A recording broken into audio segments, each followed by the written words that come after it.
বর করার সওয়াব, কন্টিনিউয়াসলি করার সওয়াব মাত্র এই মসজিদে গেল আসলো এই 4টা শর্ত পূরণ করে সেটা সওয়াবটা পেতে পারে। যদি সপ্তাহে 4 জমা হয় তাহলে 4 বার 500 করে যদি হলো 2000 বছর, এভাবে তার আমল আমাদের সওয়াবের পাহাড় সে জমা করতে পারে শুক্রবারের ছোট্ট আমলটার মাধ্যমে। চেষ্টা করব না ইনশাআল্লাহ। আমি দেশে বিদেশে অনেক আল্লাহর বান্দাকে আমি শুনেছি, এ হাদিস আমি যেদিন থেকে জেনেছি আমি চেষ্টা করেছি এটার আমল, এটার প্রচার মানুষের মধ্যে ছড়ানোর। আমি যখন সৌদি আরবে আজ থেকে আর অনেক বছর আগে, তখন কোনো এক বক্তব্যে আমি আমলের কথা বলেছি। আমার অনেক ভাইয়েরা দেশে বিদেশে দেখে বলছেন, ভাই আমলটা শুরু করেছি, আমার কাছে ভালো লাগে, আপনারাও আমলটা করবেন, অন্য আরেকজনকে শিখাবেন এবং দাওয়াত দিবেন। ঠিক আছে তো ইনশাআল্লাহ? তাহলে কয়টা আমল গেল? 4টা। 1 নম্বর গেছে বেশি বেশি দুরূদ পাঠ করা, 2 নম্বর হলো জুমার দিনে ফজর নামাজ জামাতের সাথে পুরুষরা পড়া, 3 নম্বর হলো সূরা কাহাফ পড়া, তেলাওয়াত করা, আর 4 নম্বর হলো এই 4 শর্ত পূরণ করে মসজিদে আগে আগে গিয়ে সুন্দর করে খুতবা শুনে চলে আসা, কোনো কথাবার্তা খুতবা চলাকালীন সময় কোনো কথাবার্তা অনর্থক কাজ না করা। 5 নম্বর এবং সর্বশেষ আমল হলো জুমার দিনে একটা সময় আছে দোয়া কবুল হয়। দোয়া কবুলের যে সময়গুলো আছে এর ভিতরে অত্যন্ত ইম্পর্টেন্ট একটা সময় হলো জুমার দিন।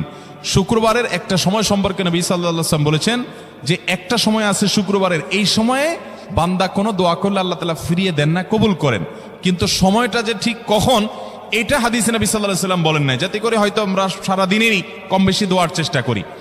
এই বিষয়ে মুহাদ্দিসগণ, হাদিস বিশ্লেষকগণ, পণ্ডিত ওলামায়ে কেরামগণ হাদিসের বিভিন্ন আকার ইঙ্গিতকে গবেষণা করে অ্যানালাইসিস করে এক একজন এক এক সময়ের কথা বলেছেন। তবে বেশিরভাগ ইমাম, বেশিরভাগ পণ্ডিত ওলামায়ে কেরাম, বেশিরভাগ আপনার ইসলামিক স্কলারগণের বক্তব্য হলো যে এই সময়টা হলো জুমার দিনের শেষ প্রহর, আসরের পর থেকে নিয়ে সূর্য ওঠার আগ পর্যন্ত এই সময়টা।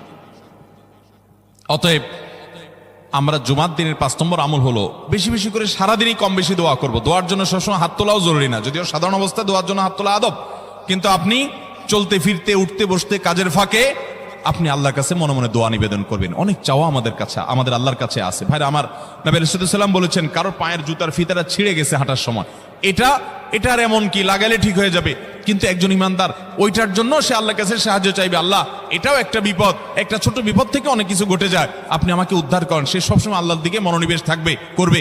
নবী করিম সাল্লাল্লাহু আলাইহি ওয়াসাল্লামের পুরো জীবনকে যদি আপনি অ্যানালাইসিস করেন আপনি অবাক হয়ে যাবেন। একটা বই আছে বাংলায়, বান্দার ডাকে আল্লাহর সাড়া, এটা বাংলা অনুবাদিত নাম। এই বইয়ের লেখক হলেন হিসনুল মুসলিমের যে রচয়িতা উনি শেখ সাঈদ আল গাহতানী রহমতুল্লাহি আলাইহি। ওনার সোহবতে যাওয়ার, ওনার সান্নিধ্যে থাকার একাধিকবার খুব কাছাকাছি বসার সুযোগ আমার হয়েছে। সৌদি আরবের একজন বড় আলেম ছিলেন, দুনিয়া থেকে চলে গেছেন। তো ওনার লেখা বান্দার ডাকে আল্লাহর সাড়া, এই বইটা বেশ মোটা সোটা একটা বই। পুরোটা পড়বেন যে নবী করিম সাল্লাল্লাহু আলাইহি ওয়াসাল্লামের জীবনে যে কত রকমের দোয়া করতেন। আল্লাহ আজকার নাম একটা বই আছে ইমাম নববীর, এটাও বাংলা হয়ে গেছে অনুবাদ, আপনি পড়লে অবাক হয়ে যাবেন। ডক্টর খন্দকার আব্দুল্লাহ জাহাঙ্গীর রাহমাতুল্লাহ রাহে বেলায়েত একটা বই আছে দোয়া এবং জিকিরের, আপনি অবাক হবেন যে কি পরিমাণ দোয়া এবং জিকির নবী সাল্লাল্লাহু আলাইহি ওয়াসাল্লাম জীবনে পড়তেন। ঘুম থেকে উঠার সময় দোয়া আছে না নাই? এরপরে ঘুম থেকে উঠে যখন আপনি বাথরুমে যাবেন দোয়া আছে না নাই? আবার টয়লেটে গেলেন, টয়লেট সেরে আসলেন, আপনি ওযু করবেন, ওযুর জন্য দোয়া আছে না নাই? বিসমিল্লাহ। এরপরে ওযু শেষ করলেন, কালিমায়ে শাহাদাত আছে না নাই? এরপরে আপনি যখন ঘর থেকে বের হয়ে মসজিদে যাবেন, বের হওয়ার দোয়া আছে। বের হয়ে আপনি মসজিদে যাচ্ছেন, যাই পথে পড়ার আলাদা দোয়া আছে। এরপরে আপনি মসজিদে প্রবেশ করবেন, তার জন্য দোয়া আছে। মসজিদে ঢুকার পরে মসজিদে ঢুকার নামাজ আছে। এরপরে মসজিদে নামাজ বন্দেগী ইবাদত জিকির করে বের হচ্ছেন, সেটার জন্য আবার দোয়া আছে। আবার আপনি যাচ্ছেন, কাজকর্মে যাচ্ছেন, বাজারে যাচ্ছেন, সেটার দোয়া আছে। স্ত্রী সহবাস করার সময় দোয়া আছে। দোয়া নাই, জিকির নাই, এমন কোনো মুহূর্ত ইমানদারের জীবনে থাকতে পারে না। নবী করিম সাল্লাল্লাহু আলাইহি ওয়াসাল্লাম এই পরিমাণ দোয়া করতেন। এই জন্য ভাইরা, দোয়া যদি সবসময় করতে কষ্ট হয় হাত তুলতে, আপনি হাত তোলা ছাড়া শুক্রবারে দোয়া করেন, দোয়াটা অনেক বেশি করা দরকার। আমাদের কত জিনিস আল্লাহর কাছে চাইতে হয়, আমরা আল্লাহর কাছে চাই না। পেটে অসুখ হয়েছে, আমরা ডাক্তারের কথা মাথায় আগে আসে, আপনি ওষুধ খান, ওষুধ খাওয়া সুন্নত, কিন্তু ইমানদার সবকিছুর আগে আল্লাহর কথা স্মরণ করবে এবং আল্লাহর কাছে বলবে আল্লাহ আপনি সহজ করে দেন। আপনার অসুখ হয়েছে, সবকিছুর আগে নাপার কথা মনে আসে, আরে ভাই প্যারাসিটামলের কথা মনে আসে, এটা দোষের না, কিন্তু আপনার মনে আগে আসতে হবে যে নবী সাল্লাল্লাহু আলাইহি ওয়াসাল্লাম দোয়া শিক্ষা দিয়েছেন, যদি কেউ ব্যথার জায়গায় হাত দেয় এবং পড়ে আউযু বিইজ্জাতিল্লাহি ওয়া কুদরাতিহি মিন শাররি মা আজিদু ওয়া হাজির, আল্লাহ রাব্বুল আলামিন তার ব্যথা দূর করে দিবেন। এক সাহাবী এই হাদিসের উপর আমল করে তৎক্ষণাৎ তার ব্যথা দূর করেছেন। শুধু ইয়াকিনের অভাব, শুধু বিশ্বাসের অভাব, ঈমানের অভাব। তাহলে আমাদের আল্লাহর দিকে মনোনিবেশ করতে হবে দোয়ার জন্য বেশি বেশি। তাহলে শুক্রবারে 5 নম্বর আমল হলো বেশি বেশি কি করবো ইনশাআল্লাহ? দোয়া, বেশি বেশি দোয়া করবেন, উঠতে বসতে চলতে ফিরতে। বিশেষভাবে সূর্য ডুবার আগের যে সময়টা শুক্রবার, অর্থাৎ দিনের শেষ সময়টা, বিশেষভাবে আল্লাহ তাআলার কাছে দোয়া করব। ঠিক আছে তো ইনশাআল্লাহ? কয়টা আমল বললাম?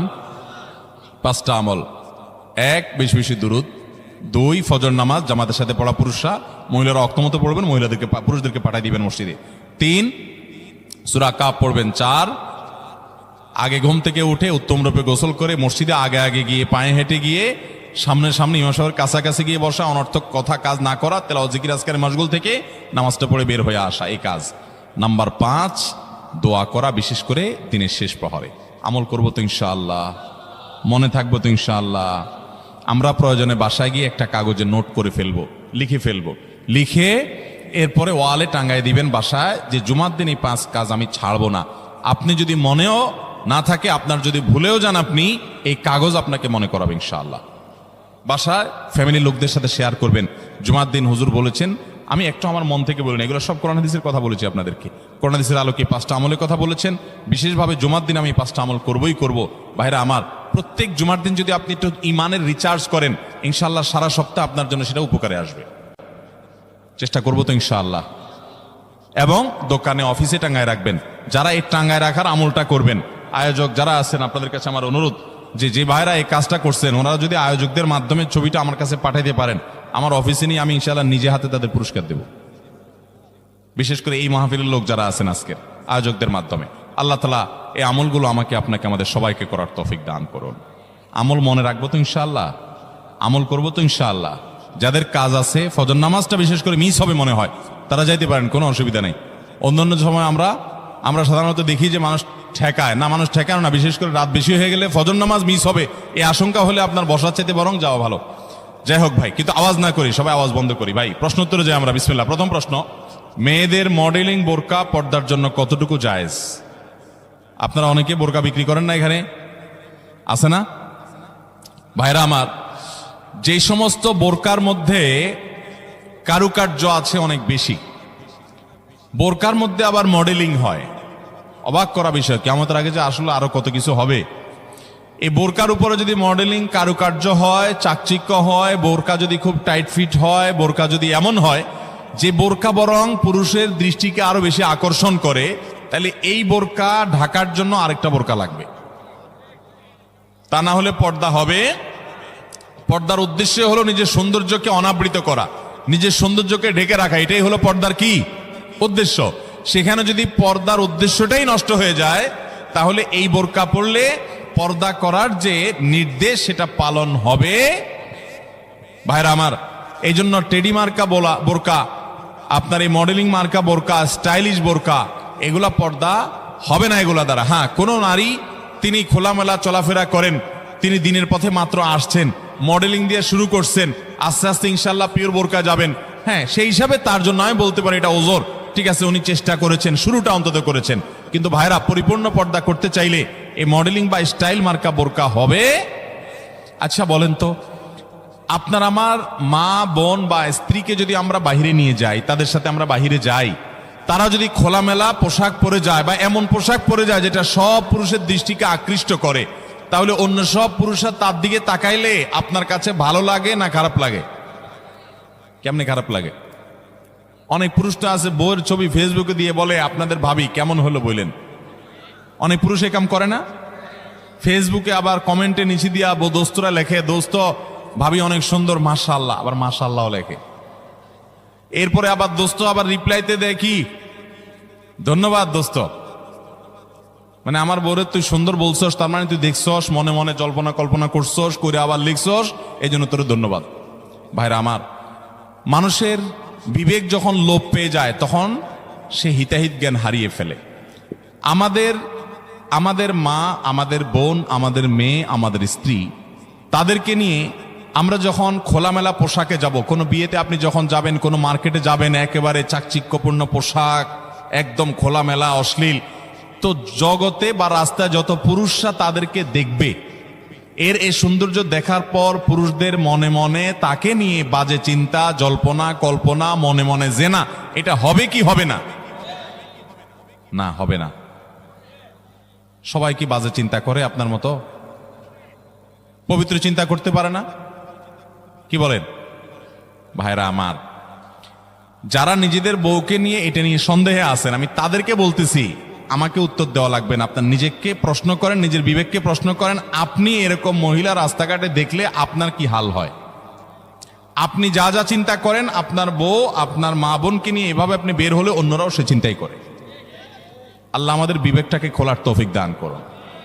আমি মিডল ইস্টে, বিশেষ করে সৌদি আরবে অনেক মানুষ দেখছি, দিনদারির নামগন্ধ নয়, টাকার নিচে সে জুব্বা পরে, হারাম কাজ করে, বিড়ি খায়, সিগারেট খায়, 2 নম্বরই করে, মানে মুসলমান হিসেবে কোনো ভালো মুসলমান না।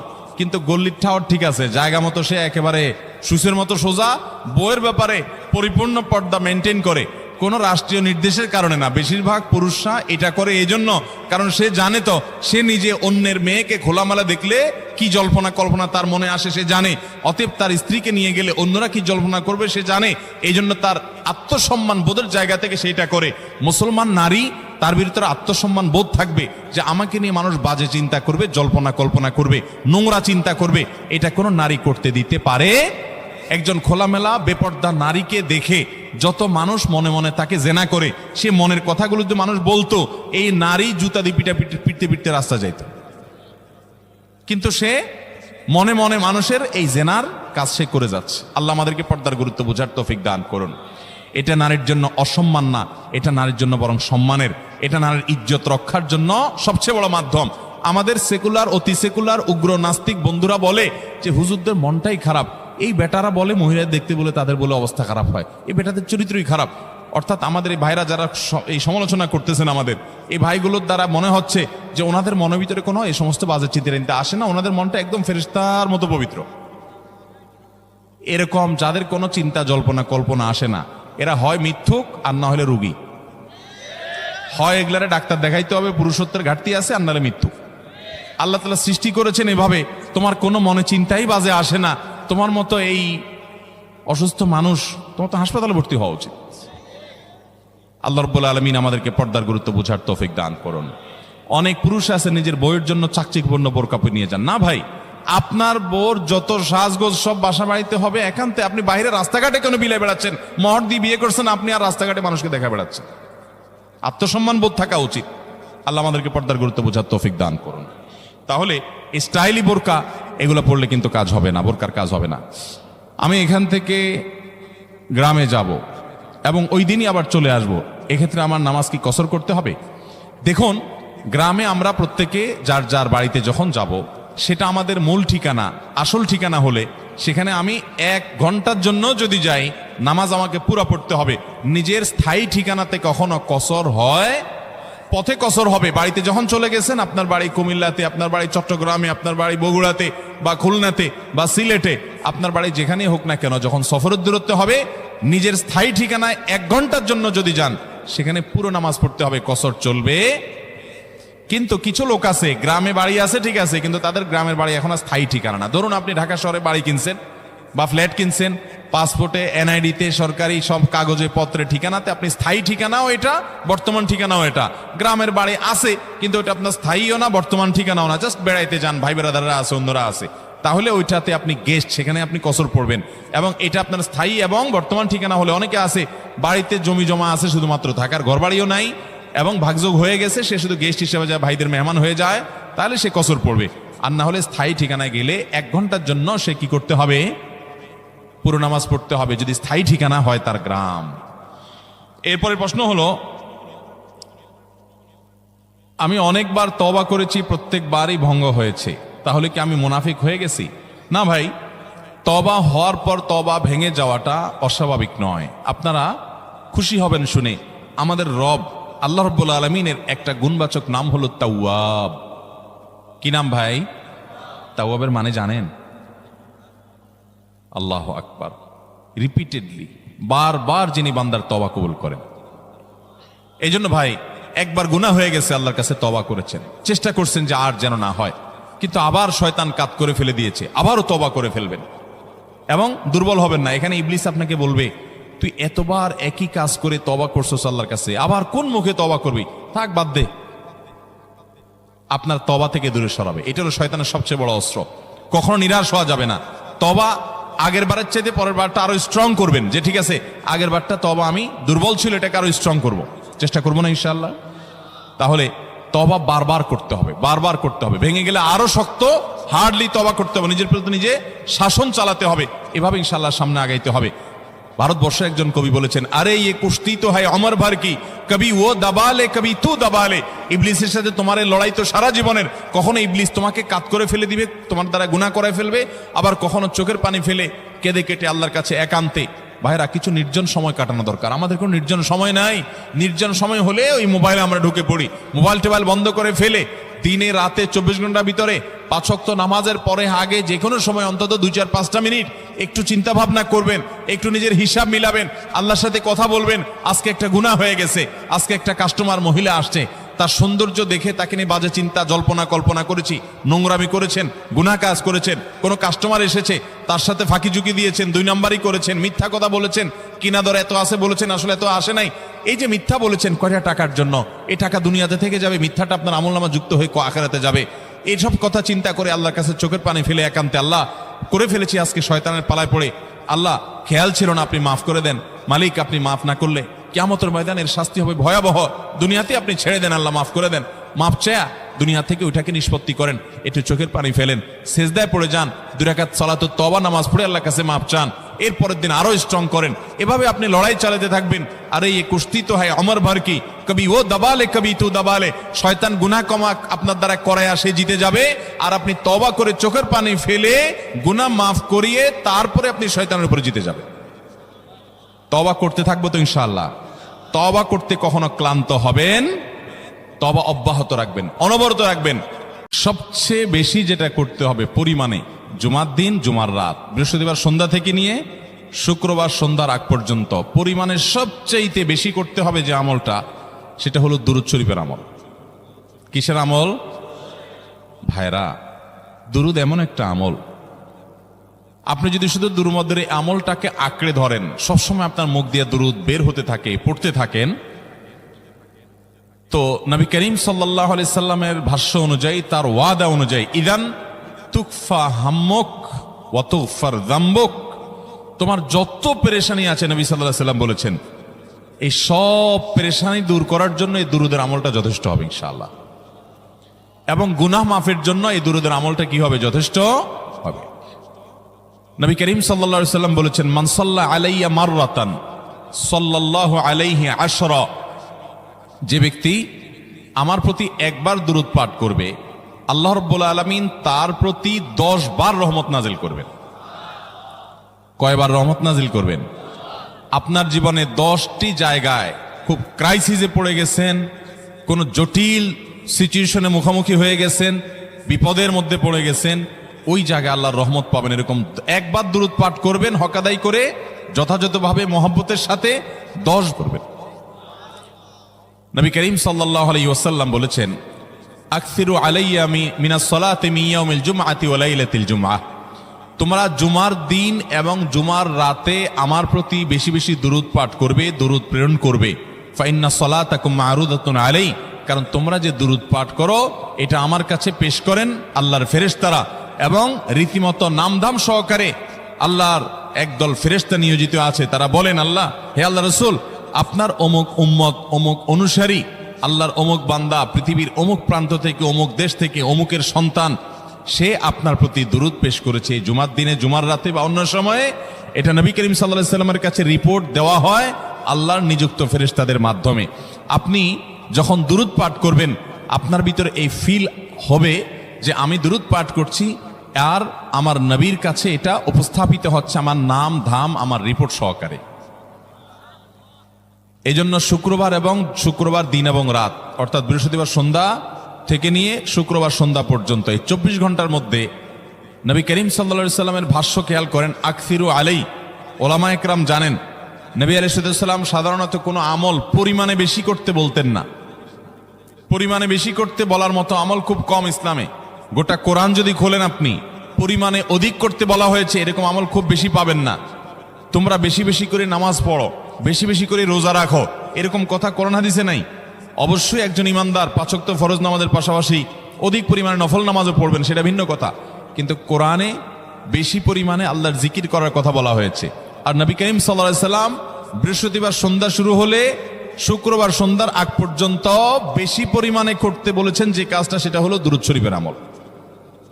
অতএব ভাইরা আমার, বৃহস্পতিবার সন্ধ্যা থেকে নিয়ে শুক্রবার সন্ধ্যা পর্যন্ত আপনি দোকানদার মানুষ, বৃহস্পতিবারে ব্যবসা করছেন, দোকানদারি করছেন, কোনো অসুবিধা নাই। আপনার অবসর সময়গুলোতে মুখ দিয়ে দুরূদ পড়তে থাকবেন। দুরূদের মধ্যে সবচেয়ে শ্রেষ্ঠ দুরূদ হলো নামাজে যেটা পড়েন, দুরূদ ইব্রাহিম। আল্লাহুম্মা সাল্লি আলা মুহাম্মদ ওয়া আলা আলি মুহাম্মদ কামা সাল্লাইতা আলা ইব্রাহিম ওয়া আলা আলি ইব্রাহিম ইন্নাকা হামিদুম। আল্লাহুম্মা বারিক আলা মুহাম্মদ ওয়া আলা আলি মুহাম্মদ কামা বারাকতা আলা ইব্রাহিম ওয়া আলা আলি ইব্রাহিম ইন্নাকা হামিদুম।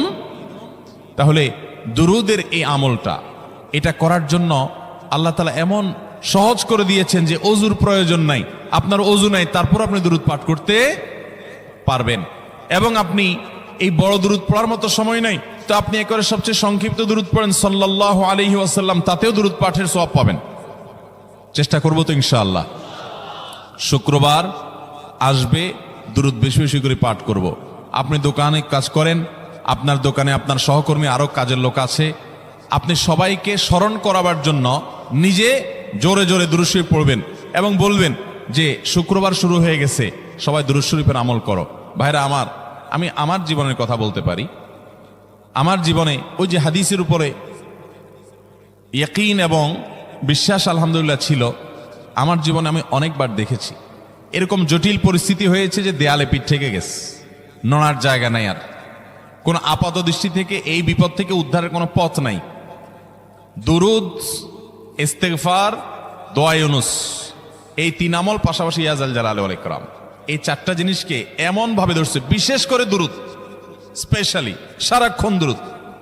আল্লাহ রাব্বুল আলামিন এমন ভাবে সহযোগিতা করেছেন, এমন ভাবে উদ্ধার করেছেন যে কল্পনা করলে অবাক লাগে এখন যে এটা কিভাবে সম্ভব। ভাইরা আমার, এক সাহাবী নবী করিম সাল্লাল্লাহু আলাইহি ওয়াসাল্লামের কাছে এসে বলছে, ইয়া রাসূলুল্লাহ, আমি যে দোয়া করি, এই দোয়ার মধ্যে আমি নিজের জন্য করব, আমার ছেলে মেয়ের জন্য করব, অনেক কিছু করব, এটা সেটা, রিজিক চাইবো, সুস্থতা চাইবো, অনেক কিছুই তো আল্লাহর কাছে চাইবো। আপনি তো আল্লাহর রাসূল, আপনার জন্য দোয়া করলে আমাদেরই লাভ, একবার দোয়া করলে আল্লাহ 10 বার রহমত নাজিল করবেন, তো আপনার জন্য আমার দোয়ার ভিতরে কত পার্সেন্ট রাখবো? সাহাবী বারবার বিভিন্ন পার্সেন্টেজ বলছিলেন যে 3 ভাগের 1 ভাগ আপনার জন্য রাখি ইয়া রাসূলুল্লাহ, অর্ধেক রাখি, আরো বেশি করে রাখি। তিনি যত বলছেন নবী করিম সাল্লাল্লাহু আলাইহি ওয়াসাল্লাম আরো বাড়ানোর জন্য তাকে উৎসাহ দিচ্ছিলেন। এক পর্যায়ে যখন তিনি বললেন, ইয়া রাসূলুল্লাহ, আমি আমার কোন দোয়ার সবটুকু যখন আপনার জন্য নিবেদন করব, আমি কোন একবার যখন দোয়া করব, দোয়া শুধু আপনার জন্যই করব যখন, অর্থাৎ পিওর দুরূদ যখন পড়ব, নিজের জন্য আর কিছু চাইবো না, শুধু আপনার জন্যই যদি চাই কোনোবার, তাহলে তখন নবী করিম সাল্লাল্লাহু আলাইহি ওয়াসাল্লাম বলেছেন, ইদান তুকফা হাম্মুক ওয়া তুগফার যামবুক, তাহলে তোমার সকল পেরেশানি থেকে উদ্ধারের জন্য এই দুরূদটাই যথেষ্ট হয়ে যাবে, এবং তোমার সকল গুনাহ মাফের জন্য এটা যথেষ্ট হয়ে যাবে। মোহতারাম হাজিরিন, দুরূদের আমলটা এত সুন্দর আমল, কিন্তু আবার তাড়াহুড়া করে পড়বেন না, সাল্লাল্লাহু আলাইহি ওয়াসাল্লাম সাল্লাল্লাহু আলাইহি ওয়াসাল্লাম সাল্লাল্লাহু আলাইহি ওয়াসাল্লাম সাল্লাল্লাহু আলাইহি ওয়াসাল্লাম সংখ্যা বাড়ানোর জন্য হুলস্থুল করে পড়লেন না, মুহাব্বতের সাথে সাল্লাল্লাহু আলাইহি ওয়াসাল্লাম সাল্লাল্লাহু আলাইহি ওয়াসাল্লাম আল্লাহুম্মা সাল্লি আলা মুহাম্মদ, অর্থ বুঝে বুঝে আল্লাহুম্মা সাল্লি আলা মুহাম্মদ মানে কি, আল্লাহ আপনি মুহাম্মদের প্রতি শান্তি বর্ষণ করুন। আরে ভাই, মুহাম্মদ সাল্লাল্লাহু আলাইহি ওয়াসাল্লামের প্রতি আল্লাহ তাআলা শান্তি এমনি বর্ষণ করবে, আপনি আমি দোয়া করলেও করবে, না করলেও। কিন্তু মাঝখান থেকে আমরা, ভাইরা আমার, কোনো বড় কর্মকর্তার কাছে আপনার কোনো কাজের ঠেকা আছে, কর্মকর্তার ওই ছেলেটার আপনি দেখছেন যে খাচ্ছে না, আপনি যদি বলেন, স্যার ছেলেটা খাচ্ছে না স্যার, একটু ডাক্তার দেখান স্যার, এভাবে তো বাঁচবে না, ওর কষ্ট হচ্ছে স্যার, আপনি বললেও উনি ওনার ছেলের দিকে কেয়ার করবে, কিন্তু আপনি এটা বলার কারণে তার নৈকট্য পাবেন কি পাবেন না, তার সিম্প্যাথি পাবেন কি পাবেন না। আরশে আজিমের মালিক তার হাবিবকে এত মহব্বত করেন, তিনি তার হাবিবের প্রতি এমনিতেই রহমত নাজিল করবেন, তাকে বিভিন্ন মর্যাদা আগে থেকেই দেওয়ার ঘোষণা দিয়ে রাখছেন, কিন্তু আপনি আমি দোয়া করলে আল্লাহ তাআলা তার মাধ্যমে আমাদের ভাগ্যকে সুপ্রসন্ন করে দিবেন। দুরূদের আমলকে জীবনের তরে আঁকড়ে ধরবেন ভাই, শুধুমাত্র জুমার দিন আর জুমার রাত না, সব সময় অধিক পরিমাণে। এরাবিয়ানদের মধ্যে আমলটা খুব বেশি আছে, তাদের দেখবেন তারা 2টা আমল, মুখে 2টা আমল, ভালো মন্দ তাদের মধ্যেও আছে, কিন্তু এই 2টা আমল তাদের মধ্যে খুব ভালো। বেশিরভাগ মানুষই দেখা যায় অবসর সময় আস্তাগফিরুল্লাহ, ইস্তিগফার করছে অথবা দুরূদের আমল করছে। আমাদের অবসর সব সময়গুলো নিয়ে গেছে মোবাইল ফোন। ভাইরা আমার, 4 বছর, 5 বছর, 6 বছর, 7 বছর, 10 বছর ধরে মোবাইল টিপতেছেন, ফেসবুক টিপতেছেন, ইউটিউব টিপতেছেন, বুকে হাত দিয়ে আমাকে জবাব দেয়া লাগবে না, নিজের বিবেককে একটু জবাব দেন। এই 10 বছর ফেসবুক, ইউটিউব, টিকটক, হোয়াটসঅ্যাপ টিপে আপনার অর্জন কি হয়েছে একটু হিসাব মিলান। এই যে স্ক্রল করতেছেন আঙ্গুল দিয়া, ঘন্টাকে ঘন্টা এই আঙ্গুল দিয়ে টানছেন টানছেন, নিচের দিকে যাচ্ছেন স্ক্রল করে ফেসবুকে, ইউটিউবে, একের পর এক। আপনার জীবনে অর্জনটা কি হয়েছে বলেন? ভাইরা আমার, এই মোবাইলের নিয়ন্ত্রণ করতে হবে, প্রয়োজনে ব্যবহার করতে হবে, কিন্তু এটাকে অনিয়ন্ত্রিত ব্যবহার করা যাবে না। একেবারে যখন তখন সারাদিন টিপাটিপি করলেন। আজকাল তো পোলাপান টয়লেটে গেলেও নিয়ে যায়। আল্লাহ তাআলা আমাদেরকে এই রোগ থেকে বেঁচে থাকার তৌফিক দান করুন। ভাইরা আমার, জীবনটাকে পরিবর্তন করতে হয়। সারা জীবন তো একরকম থাকলে হবে না। বহুত পাগলামি করেছি, আসুন নিজেকে সংশোধন করি। তাহলে জুমার দিন উপলক্ষে 1 নম্বরের আমল বলেছি, বেশি বেশি কোন আমল করতে হবে? সারা জীবন মনে রাখবো তো ইনশাআল্লাহ। বাসা বাড়িতে পরিবার লোকদেরকে মনে করাবো তো ইনশাআল্লাহ। আমি আমার ড্রাইভার থাকুক, আমার ছেলে মেয়ে থাকুক, আমার পরিবারের লোক থাকুক, আমি আমার কথা আপনাদের বলি উৎসাহের জন্য, যে জুমার দিন শুরু হয়ে গেলে আমি, শুধু আমি না, আমার পরিবার অন্যান্যরাও একে অন্যকে আমরা স্মরণ করে দিই। কে কে দুরূদ পড়তে কতবার পড়ছো, কেউ পড়ছে কিনা একবারও, সন্ধ্যা হয়ে গেছে, অনেক হয়ে গেছে, সবাই শুরু করি। আমলটা করবো তো ইনশাআল্লাহ। নাম্বার 1। নাম্বার 2, জুমার দিন উপলক্ষে অন্য যে কোনো দিনের চাইতে জুমার দিন অর্থাৎ শুক্রবারের ফজর নামাজ পুরুষরা মসজিদে জামাতের সাথে পড়বেন।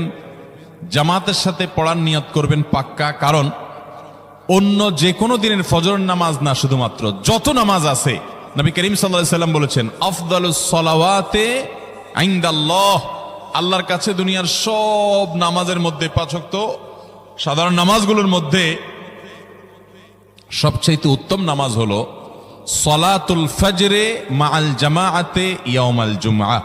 জুমার দিন ফজরের নামাজ জামাতের সাথে আদায় করা হলো যত নামাজ আছে এর মধ্যে সবচেয়ে শ্রেষ্ঠ নামাজ।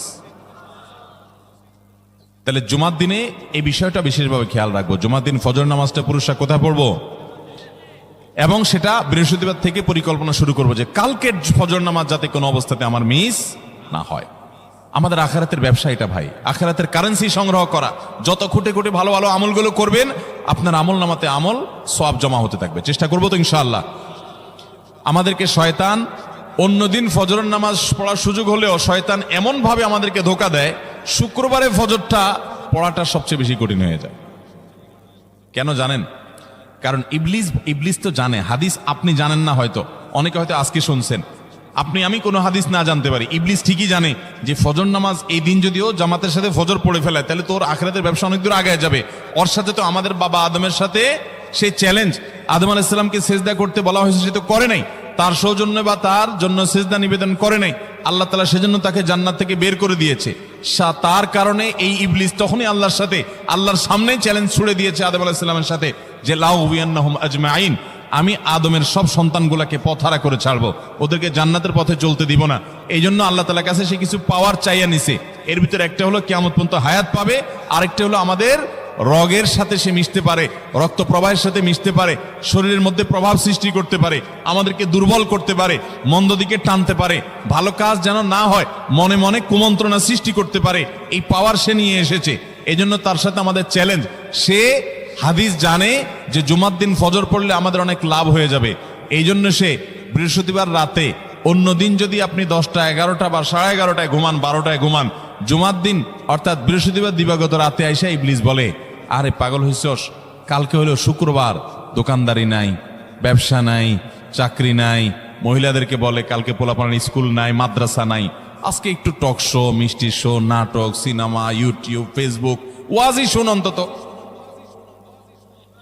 শয়তান কি বলে, ঠিক আছে, তো যদি এত ফিল্ম দেখতে মনে না চায়, তো যদি মুসলমান হস, নেককার হস, তো ঠিক আছে, অমুক হুজুরের ওয়াজ শোন। এই হুজুরের ওয়াজ শোনাত লাগাই দিয়ে রাত 1টা 2টা পর্যন্ত পার করে দিল। এরপরে ফজর নামাজ ওর জামাতের সাথে মিস, শেষ। ভাইরা আমার, প্রত্যেক বৃহস্পতিবার আসলে সন্ধ্যার সময় প্রতিজ্ঞা করব, সপ্তাহের অন্য দিন যদি আমার ত্রুটি বিচ্যুতি হয়ও আমি সেটাকে কারেকশন করার চেষ্টা করব, কিন্তু শুক্রবার ফজরটা পুরুষ হিসাবে আমি জামাতের সাথে পড়বই পড়বো। তার জন্য রাতে আগে আগে শোবো, ডাবল ট্রিপল অ্যালার্ম দিয়ে শোবো, অন্য নামাজি বন্ধুকে বলবো ফোন দিয়ে ডেকে দিবি, একে অন্যের সহযোগিতা করব, কিন্তু ফজরের নামাজ জুমার দিন ছাড়বো না ইনশাআল্লাহ। ঠিক আছে তো? কয়টা আমল হলো? 2টা। মনে রাখবেন তো ইনশাআল্লাহ? আগামী বছর তো আমার মাহফিল আমি আর করব না, কিন্তু আগামী বছর যে মাহফিল করবেন সে আলোচককে আমি রিকোয়েস্ট করবো ইনশাআল্লাহ, আয়োজকরা এটার সবক যেন নেয় আগামী বছর। দিতে পারবেন তো ইনশাআল্লাহ? আমল যদি করেন তাহলে সবক ঠিকই দিতে পারবেন। ওই যে ভাই সবগুলো শুনে দিছে, কারণ এই আমল করেন। আচ্ছা, 3 নম্বর আমল হলো সূরা কাহাফ পড়ব। কোন সূরা পড়ব? সূরা কাহাফ। যারা কোরআন পড়তে পারেন না তারা শুনবেন, আর যারা পড়তে পারেন তারা নিজে পড়বেন। সূরা কাহাফ যদি জুমার দিন কেউ পড়ে, নবী করিম সাল্লাল্লাহু আলাইহি সাল্লাম বলেছেন এই সূরাটা তার জন্য নূর হবে, নূর, আলো আল্লাহর তরফ থেকে। কিয়ামতের ময়দানে ভয়াবহ গুটগুটে অন্ধকার হবে। কিয়ামতের একটা ভয়াবহ শাস্তি হলো অন্ধকারের শাস্তি। ভাইরা আমার, অন্ধকারের শাস্তি মানে এমন ভয়াবহ অন্ধকার হবে যে দুনিয়ার অন্ধকারের সাথে কোনো তুলনাযোগ্য নয়। সেই ভয়াবহ অন্ধকারে কিছু আমল আছে যে আমলগুলো মানুষের ওই অন্ধকারের মধ্যে আলোর কাজ দিবে। এর মধ্যে একটা হলো অজুর অঙ্গগুলো যদি কেউ ভালো করে অজু করে, সুন্দর করে ডুলে যেন শুকনা না থাকে, উত্তম রূপে যদি অজু করে, কেউ পানি অপচয় না করে, পানি অল্প নয় কিন্তু ডলে বেশি, সুন্দর করে যদি কেউ অজু করে, এই অজুর অঙ্গগুলো কিয়ামতের ময়দানে উজ্জ্বল হয়ে জলজল করে জ্বলতে থাকে এবং তার জন্য আলোর কাজ দেয়। সবাই যখন অন্ধকারের আযাবের মধ্যে নিমজ্জিত থাকে, হাউতাশ করে, তখন এই ব্যক্তির এই আমলটা তার আলো ভূমিকা আসে। আর আরেকটা হলো এই সূরা কাহাফ। অন্য অনেক উলামা ইকরাম বলেছেন এর ব্যাখ্যা হলো সূরা কাহাফ যদি কেউ এক বৃহস্পতিবারে পড়ে, পরের বৃহস্পতিবার পর্যন্ত, এক শুক্রবারে যদি পড়ে, পরের শুক্রবার আগ পর্যন্ত পুরো সপ্তাহব্যাপী তার ভিতরে নূর, ঈমানের নূর, তাকওয়ার নূর, ইলমের নূর, আমলের নূর, ভালো মানুষ হওয়ার নূর তার ভিতরে আল্লাহ তাআলা সৃষ্টি করে দিবেন। এই জন্য জুমার দিন সূরা কাহাফ পড়বো তো ইনশাআল্লাহ। আলহামদুলিল্লাহ ভাই, আপনাদেরকে যে আমলগুলো করছি এগুলো আমি, আমার পরিবার সদস্য, পরিচিত, সহকর্মী, আমি চেষ্টা করি সবাইকে স্মরণ করানোর এবং আমল করার চেষ্টা করি। আপনাদেরকেও বলছি ভাই, জুমার দিন যেহেতু, অতএব আজকে জুমার দিন উপলক্ষে বলে যাচ্ছি, জুমার দিনের এই 14-15টা আমলের মধ্যে সামারি করে আমি 5টা আমল করে দিচ্ছি যে এগুলোর গুরুত্ব অনেক বেশি অন্য অনেকগুলো চাইতে, এগুলো বিশেষভাবে করব। তাহলে এর মধ্যে প্রথমটা চলে গেল দুরুদ বেশি বেশি করে পড়ব।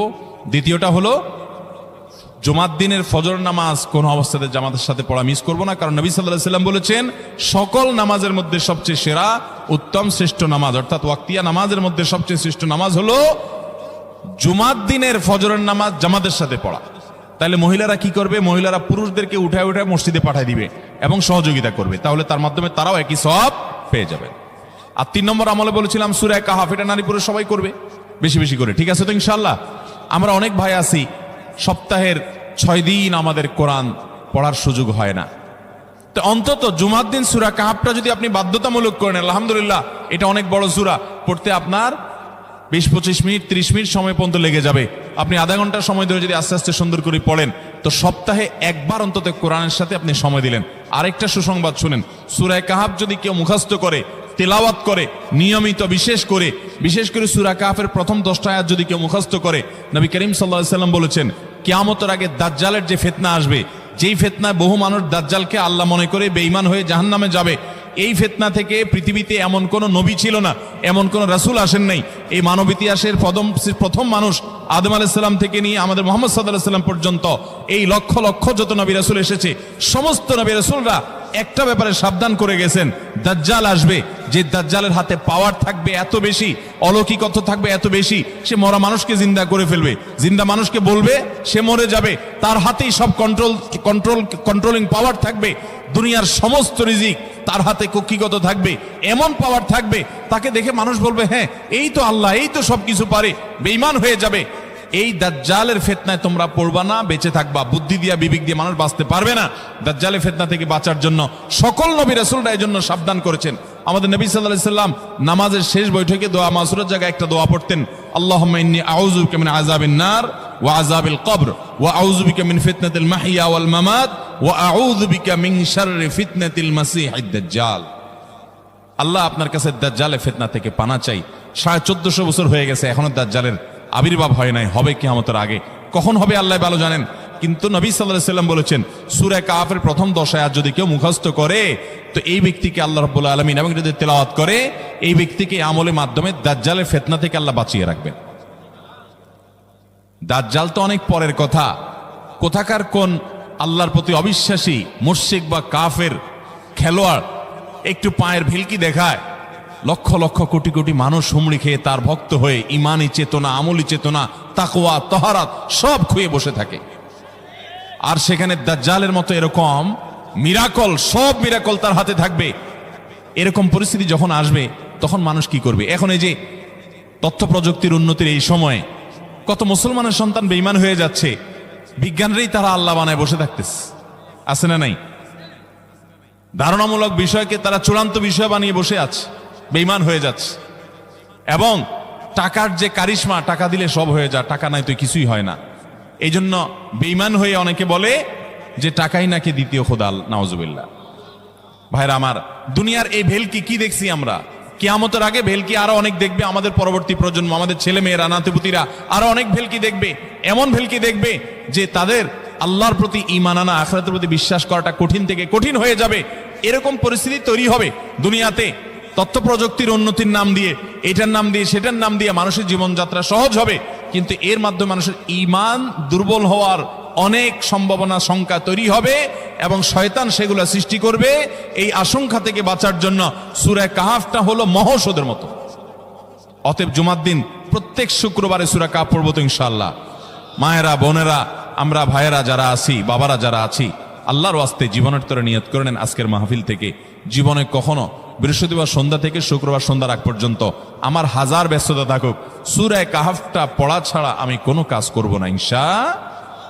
আমি আল্লাহর অনেক বান্দাকে ব্যক্তিগতভাবে জানি, আমি নিজেও এতটা গুরুত্ব দিয়ে করতে পারি না।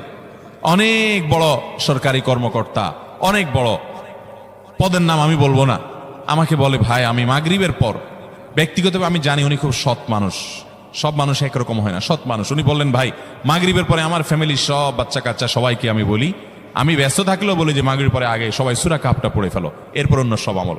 আমরাও চেষ্টা করবো না ইনশাআল্লাহ। কয়টা আমল গেল? তাসাল, ফরজ গোসল হলে ফরজ গোসল করবে, উত্তম রূপে গোসল করবে, ভালো করে গোসল করবে জুমার দিন। ওয়ামাশা ওয়ালাম ইয়ারকাব, জুমার নামাজের জন্য পায়ে হেঁটে মসজিদে যাবে, বাহনে চড়বে না। কেউ যদি মাজুর হয় সে বাহনে চড়লেও চলবে, কিন্তু সাধারণ যারা সুস্থ আছেন পায়ে হেঁটে মসজিদে যাবেন, বাহনে চড়লেন না। জুমার দিনের কথা, জুমার নামাজের কথা। ওয়াদানা মিনাল ইমামে ওয়ালাম ইয়ালগু, ইমামের কাছাকাছি গিয়ে বসবে, দূরে না, যত কাছে যেতে পারে একদম সামনের কাতার ইমামের কাছাকাছি গিয়ে বসবে, কোনো অনর্থক কথা বলবে না, দুনিয়াবি কথা বলবে না, বেহুদি কাজ করবে না। ওখানে গিয়ে যতক্ষণ সময় পাবে জিকির, আজকার, তেলাওয়াত, তাসবিহ, দোয়া, রোনাজারি, কান্নাকাটি, বই পড়া, দিনী কাজ করা, এর মধ্যে সে কাটাবে নিজেকে। এই কয়েকটা কাজ যদি করে তাহলে কাজ কয়টা হলো? আগে আগে ঘুম থেকে উঠা, ওই যে ফজর নামাজ জামাতের সাথে পড়া ইত্যাদি, গোসল করা উত্তম রূপে, আর পায়ে হেঁটে মসজিদে যাওয়া, বাহনে না চড়া। 4 নম্বর হলো ইমামের কাছাকাছি গিয়ে বসা, কোনো অনর্থক কাজ না করা। এই 4টা কাজ যদি কেউ জুমার দিনে করে, নবী করিম সাল্লাল্লাহু আলাইহি সাল্লাম বলেছেন ওই ব্যক্তি বাসা থেকে মসজিদ পর্যন্ত যে আসলো, যতগুলো পা ফেলবে, যতগুলো স্টেপ ফেলবে, যতগুলো কদম দিবে, প্রতিটা কদমের বিনিময়ে আল্লাহ রাব্বুল আলামিন তার অ্যাকাউন্টে, তার আমল নামাতে 1 বছর রাত জেগে, সারা রাত জেগে তাহাজ্জুদ নামাজ পড়লে এবং 1 বছর সারা দিন, প্রত্যেকটা দিন পুরা বছর জুড়ে নফল রোজা রাখলে যে পরিমাণ সওয়াব পাইতো, 1 বছর নফল রোজা, 1 বছর রাতভর জেগে তাহাজ্জুদের নামাজ পড়ার সওয়াব মাত্র একটা কদম ফেলার বিনিময়ে দিবেন। তাহলে আপনার বাসা থেকে যদি মসজিদে আসতে 100টা কদম হয়, 100 বছরের নফল নামাজ, 100 বছরের নফল রোজা, আপনি এটার সওয়াব আপনার অ্যাকাউন্টে জুমার দিন মাত্র 4টা কাজ করার মাধ্যমে আপনি পেয়ে যাবেন। এবং এটি অনেক হাদিস বিশ্লেষকগণ বলেছেন, কোরআন হাদিসে বহু ফজিলতের কথাই বলা আছে। এত বিপুল পরিমাণে, এত অধিক পরিমাণে সওয়াবের কথা যে কারোর বাসা থেকে অনেকের আছে যেতে 500 স্টেপ পড়বে। 500 স্টেপ পড়লে কতটুকু হয়? সামান্য একটু জায়গা যেতে 500 কদম হয়ে যায়। অনেকের বাসা থেকে যেতে 500 কদম পড়ে 300 কদম হয়। তো সে এই 500 বছর নফল নামাজ, নফল রোজা, রাত ভর দিন ভর করার সওয়াব, কন্টিনিউয়াসলি করার সওয়াব মাত্র এই মসজিদে গেল আসলো, এই 4টা শর্ত পূরণ করে সেটা সওয়াবটা পেতে পারে। যদি সপ্তাহে 4 জমা হয় তাহলে 4 বার 500 করে যদি হলো 2000 বছর, এভাবে তার আমল নামাজের সওয়াবের পাহাড় সে জমা করতে পারে শুক্রবারের ছোট্ট আমলটার মাধ্যমে। চেষ্টা করব না ইনশাআল্লাহ। আমি দেশে বিদেশে অনেক আল্লাহর বান্দাকে আমি শুনেছি, এ হাদিস আমি যেদিন থেকে জেনেছি আমি চেষ্টা করেছি এটার আমল, এটার প্রচার মানুষের মধ্যে ছড়ানোর। আমি যখন সৌদি আরবে আজ থেকে আর অনেক বছর আগে, তখন কোনো এক বক্তব্যে আমি আমলের কথা বলেছি। আমার অনেক ভাইয়েরা দেশে বিদেশে দেখে বলছেন ভাই আমলটা শুরু করেছি, আমার কাছে ভালো লাগে। আপনারাও আমলটা করবেন, অন্য আরেকজনকে শিখাবেন এবং দাওয়াত দিবেন। ঠিক আছে তো ইনশাআল্লাহ? তাহলে কয়টা আমল গেল? 4টা। 1 নম্বর গেছে বেশি বেশি দুরূদ পাঠ করা।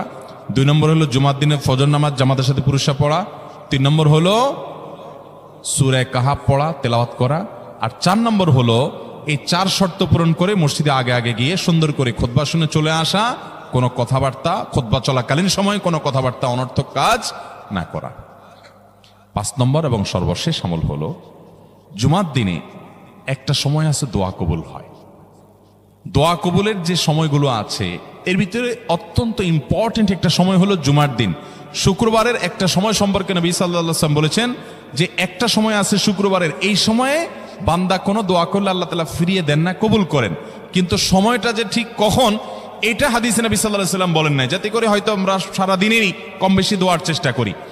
এই বিষয়ে মুহাদ্দিসগণ, হাদিস বিশ্লেষকগণ, পণ্ডিত ওলামায়ে কেরামগণ হাদিসের বিভিন্ন আকার ইঙ্গিতকে গবেষণা করে অ্যানালাইসিস করে এক একজন এক এক সময়ের কথা বলেছেন। তবে বেশিরভাগ ইমাম, বেশিরভাগ পণ্ডিত ওলামায়ে কেরাম, বেশিরভাগ আপনার ইসলামিক স্কলারগণের বক্তব্য হলো যে এই সময়টা হলো জুমার দিনের শেষ প্রহর, আসরের পর থেকে নিয়ে সূর্য ওঠার আগ পর্যন্ত এই সময়টা।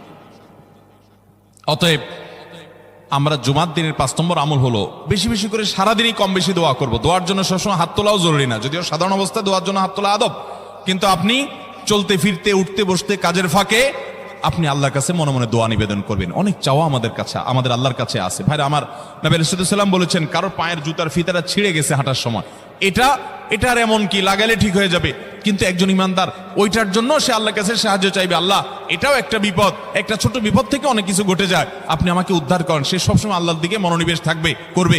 নবী করিম সাল্লাল্লাহু আলাইহি ওয়াসাল্লামের পুরো জীবনকে যদি আপনি অ্যানালাইসিস করেন, আপনি অবাক হয়ে যাবেন। একটা বই আছে বাংলায়, বান্দার ডাকে আল্লাহর সাড়া, এটা বাংলা অনুবাদিত নাম। এই বইয়ের লেখক হলেন হিসনুল মুসলিমের যে রচয়িতা উনি শেখ সাঈদ আল গাহতানি রহমতুল্লাহি আলাইহি। ওনার সোহবতে যাওয়ার, ওনার সান্নিধ্যে থাকার একাধিকবার খুব কাছাকাছি বসার সুযোগ আমার হয়েছে। সৌদি আরবের একজন বড় আলেম ছিলেন, দুনিয়া থেকে চলে গেছেন। তো ওনার লেখা বান্দার ডাকে আল্লাহর সাড়া, এই বইটা বেশ মোটা সোটা একটা বই। পুরোটা পড়বেন যে নবী করিম সাল্লাল্লাহু আলাইহি ওয়াসাল্লামের জীবনে যে কত রকমের দোয়া করতেন। আল্লাহ আজকার নামে একটা বই আছে ইমাম নববীর, এটাও বাংলা হয়ে গেছে অনুবাদ, আপনি পড়লে অবাক হয়ে যাবেন। ডক্টর খন্দকার আব্দুল্লাহ জাহাঙ্গীর রাহিমাহুল্লাহর রাহে বেলায়েত একটা বই আছে দোয়া এবং জিকিরের, আপনি অবাক হবেন যে কি পরিমাণ দোয়া এবং জিকির নবী সাল্লাল্লাহু আলাইহি ওয়াসাল্লাম জীবনে পড়তেন। ঘুম থেকে উঠার সময় দোয়া আছে না নাই? এরপরে ঘুম থেকে উঠে যখন আপনি বাথরুমে যাবেন দোয়া আছে না নাই? আবার টয়লেটে গেলেন, টয়লেট সেরে আসলেন, আপনি ওযু করবেন, ওযুর জন্য দোয়া আছে না নাই? বিসমিল্লাহ। এরপরে ওযু শেষ করলেন, কালিমায়ে শাহাদাত আছে না নাই? এরপরে আপনি যখন ঘর থেকে বের হয়ে মসজিদে যাবেন, বের হওয়ার দোয়া আছে। বের হয়ে আপনি মসজিদে যাচ্ছেন, যাই পথে পড়ার আলাদা দোয়া আছে। এরপরে আপনি মসজিদে প্রবেশ করবেন, তার জন্য দোয়া আছে। মসজিদে ঢুকার পরে মসজিদে ঢুকার নামাজ আছে। এরপরে মসজিদে নামাজ বন্দিগি ইবাদত জিকির করে বের হচ্ছেন, সেটার জন্য আবার দোয়া আছে। আবার আপনি যাচ্ছেন, কাজকর্মে যাচ্ছেন, বাজারে যাচ্ছেন, সেটার দোয়া আছে। স্ত্রী সহবাস করার সময় দোয়া আছে। দোয়া নাই, জিকির নাই, এমন কোনো মুহূর্তে ইমানদারের জীবনে থাকতে পারে না। নবী করিম সাল্লাল্লাহু আলাইহি ওয়াসাল্লাম এই পরিমাণ দোয়া করতেন। এই জন্য ভাইরা, দোয়া যদি সবসময় করতে কষ্ট হয় হাত তুলতে, আপনি হাত তোলা ছাড়া শুক্রবারে দোয়া করেন, দোয়াটা অনেক বেশি করা দরকার। আমাদের কত জিনিস আল্লাহর কাছে চাইতে হয়, আমরা আল্লাহর কাছে চাই না। পেটে অসুখ হয়েছে, আমরা ডাক্তারের কথা মাথায় আগে আসে। আপনি ওষুধ খান, ওষুধ খাওয়া সুন্নত, কিন্তু ইমানদার সবকিছুর আগে আল্লাহর কথা স্মরণ করবে এবং আল্লাহর কাছে বলবে, আল্লাহ আপনি সহজ করে দেন। আপনার অসুখ হয়েছে, সবকিছুর আগে নাপার কথা মনে আসে, আরে ভাই প্যারাসিটামলের কথা মনে আসেটা দোষের না, কিন্তু আপনার মনে আগে আসতে হবে যে নবী সাল্লাল্লাহু আলাইহি ওয়াসাল্লাম দোয়া শিক্ষা দিয়েছেন, যদি কেউ ব্যথার জায়গায় হাত দেয় এবং পড়ে আউযু বিইজ্জাতিল্লাহি ওয়া কুদরাতিহি মিন শাররি মা আজিদু ওয়া হাজির, আল্লাহ রাব্বুল আলামিন তার ব্যথা দূর করে দিবেন। এক সাহাবী এই হাদিসের উপর আমল করে তৎক্ষণাৎ তার ব্যথা দূর করেছেন। শুধু ইয়াকিনের অভাব, শুধু বিশ্বাসের অভাব, ঈমানের অভাব। তাহলে আমাদের আল্লাহর দিকে মনোনিবেশ করতে হবে দোয়ার জন্য বেশি বেশি। তাহলে শুক্রবারে 5 নম্বর আমল হলো বেশি বেশি কি করবো? ইনশাআল্লাহ দোয়া, বেশি বেশি দোয়া করবেন, উঠতে বসতে চলতে ফিরতে। বিশেষভাবে সূর্য ডুবার আগের যে সময়টা শুক্রবার, অর্থাৎ দিনের শেষ সময়টা, বিশেষভাবে আল্লাহ তাআলার কাছে দোয়া করব। ঠিক আছে তো ইনশাআল্লাহ? কয়টা আমল বললাম? 5টা আমল। 1, বেশি বেশি দুরূদ। 2, ফজর নামাজ জামাতের সাথে পড়া পুরুষরা, মহিলারা অক্তমত পড়বেন, পুরুষদেরকে পাঠিয়ে দিবেন মসজিদে। 3, সূরা কাহফ পড়বেন। 4, আগে ঘুম থেকে উঠে উত্তম রূপে গোসল করে মসজিদে আগে আগে গিয়ে পায়ে হেঁটে গিয়ে সামনে ইমাম সাহেবের কাছাকাছি গিয়ে বসা, অনর্থক কথা কাজ না করা, তেলাওয়াত জিকির আজকারের মশগুল থেকে নামাজটা পড়ে বের হয়ে আসা, এই কাজ। নাম্বার 5, দোয়া করা, বিশেষ করে দিনের শেষ প্রহরে। আমল করবো তো ইনশাআল্লাহ? মনে থাকবো তো ইনশাআল্লাহ?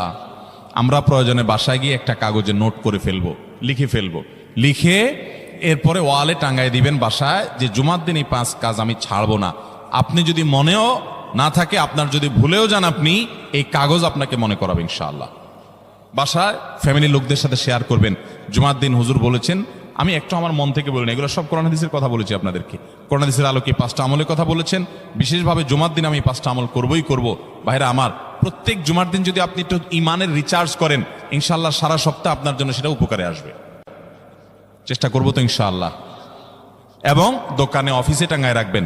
যারা এই টাঙ্গায় রাখার আমলটা করবেন, আয়োজক যারা আছেন, আপনাদের কাছে আমার অনুরোধ যে ভাইরা এই কাজটা করছেন, ওনারা যদি আয়োজকদের মাধ্যমে ছবিটা আমার কাছে পাঠাইতে পারেন, আমার অফিসে নিয়ে আমি ইনশাআল্লাহ নিজে হাতে তাদের পুরস্কার দেব। বিশেষ করে এই মাহফিলের লোক যারা আছেন আজকের, আয়োজকদের মাধ্যমে। আল্লাহ তাআলা এই আমলগুলো আমাকে আপনাকে আমাদের সবাইকে করার তৌফিক দান করুন। আমল মনে রাখবো তো ইনশাআল্লাহ, আমল করবো তো ইনশাআল্লাহ। যাদের কাজ আছে, ফজর নামাজটা বিশেষ করে মিস হবে মনে হয়, তারা যাইতে পারেন, কোনো অসুবিধা নেই। অন্যান্য সময় আমরা সাধারণত দেখি যে মানুষ ঠেকায় না, মানুষ ঠেকায় না, বিশেষ করে রাত বেশি হয়ে গেলে ফজর নামাজ মিস হবে এই আশঙ্কা হলে আপনার বসার চাইতে বরং যাওয়া ভালো। যাই হোক ভাই, কিন্তু আওয়াজ না করি, সবাই আওয়াজ বন্ধ করি। ভাই প্রশ্ন উত্তরে যাই আমরা, বিসমিল্লাহ। প্রথম প্রশ্ন, মেয়েদের মডেলিং বোরকা পর্দার জন্য কতটুকু জায়েজ? আপনারা অনেকে বোরকা বিক্রি করেন না, এখানে আছে না ভাইরা আমার?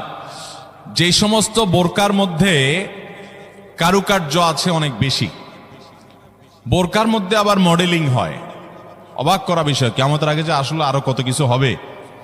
এই বোরকার উপরে যদি মডেলিং কারুকার্য হয়, চাকচিক্য হয়, বোরকা যদি খুব টাইট ফিট হয়, বোরকা যদি এমন হয় যে বোরকা বরং পুরুষের দৃষ্টিকে আরো বেশি আকর্ষণ করে, তাহলে এই বোরকা ঢাকার জন্য আরেকটা বোরকা লাগবে। তা না হলে পর্দা হবে।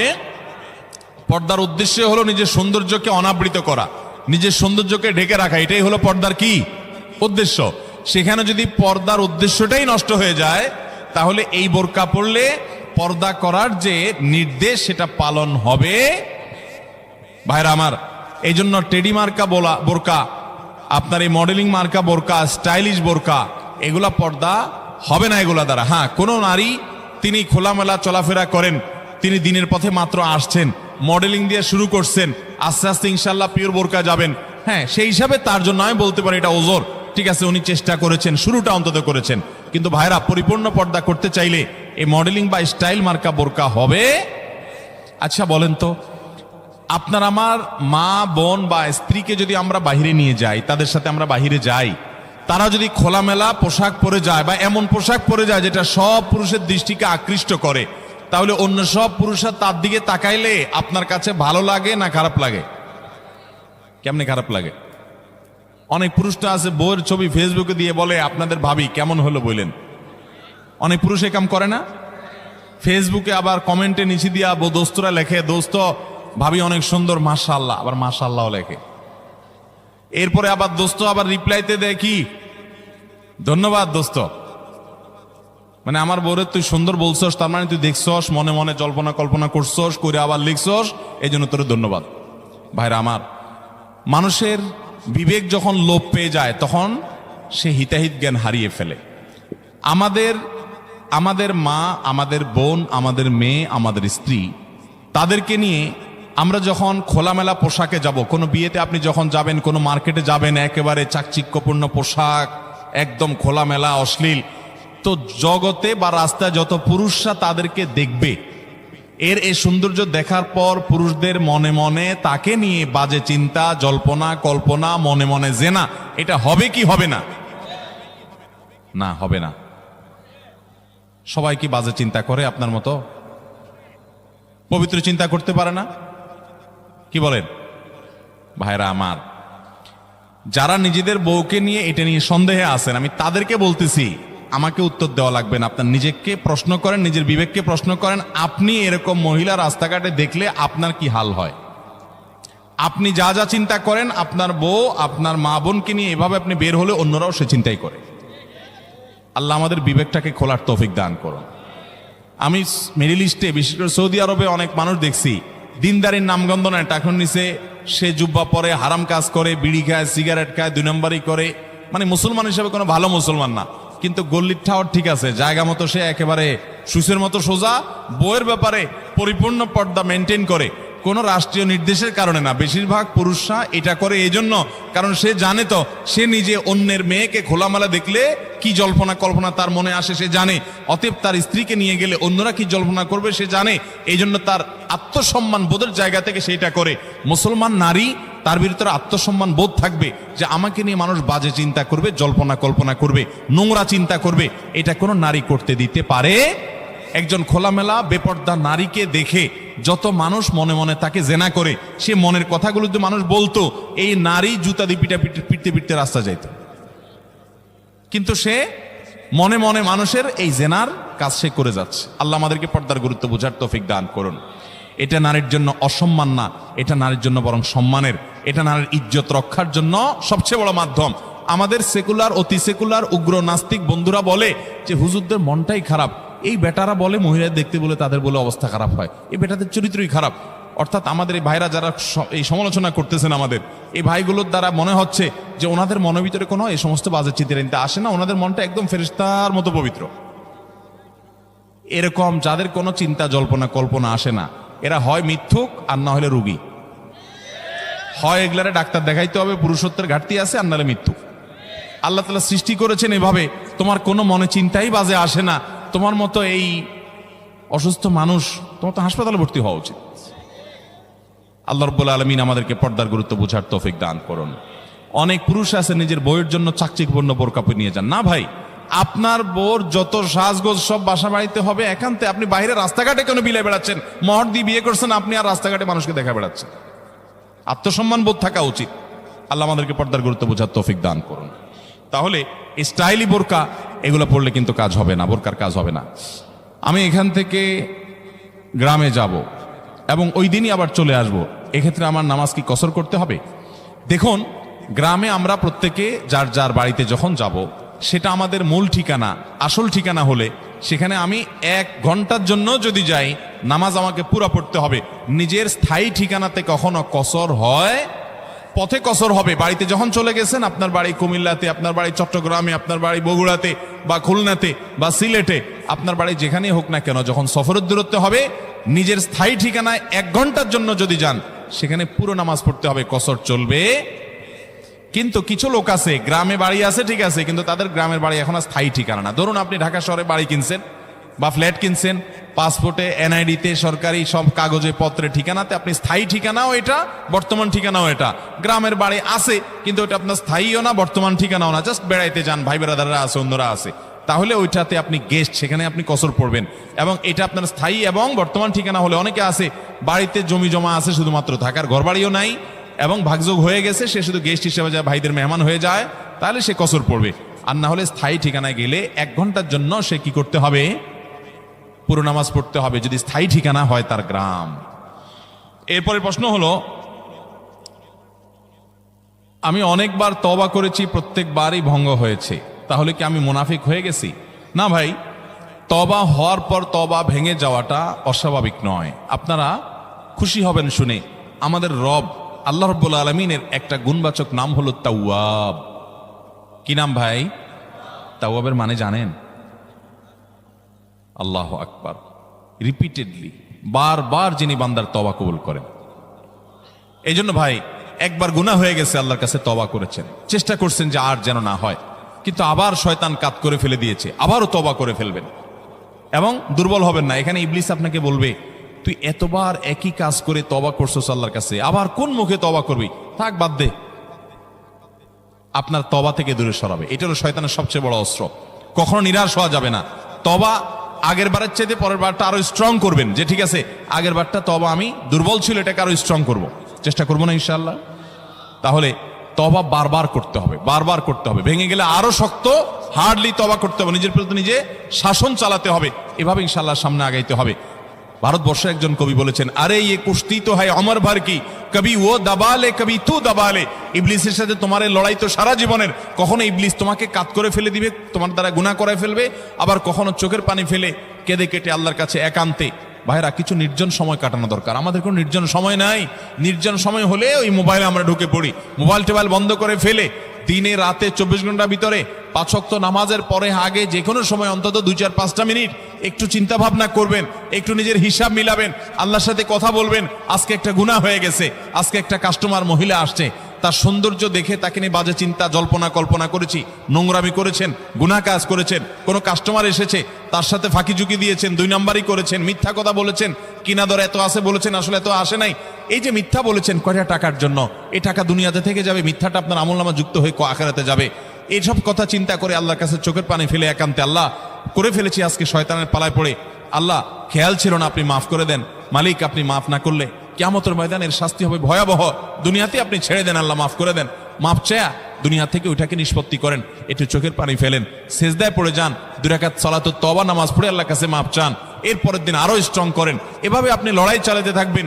আরে এই কুস্তি তো হয় অমর ভর কি, কবি ও দবালে কবি তু দবালে।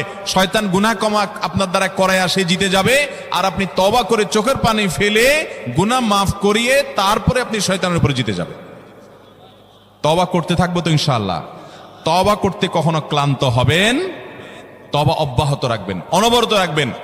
সবচেয়ে বেশি যেটা করতে হবে পরিমাণে, জুমার দিন জুমার রাত, বৃহস্পতিবার সন্ধ্যা থেকে নিয়ে শুক্রবার সন্ধ্যার আগ পর্যন্ত পরিমাণে সবচেয়ে বেশি করতে হবে যে আমলটা, সেটা হলো দুরূদ শরীফের আমল। কিসের আমল ভাইরা?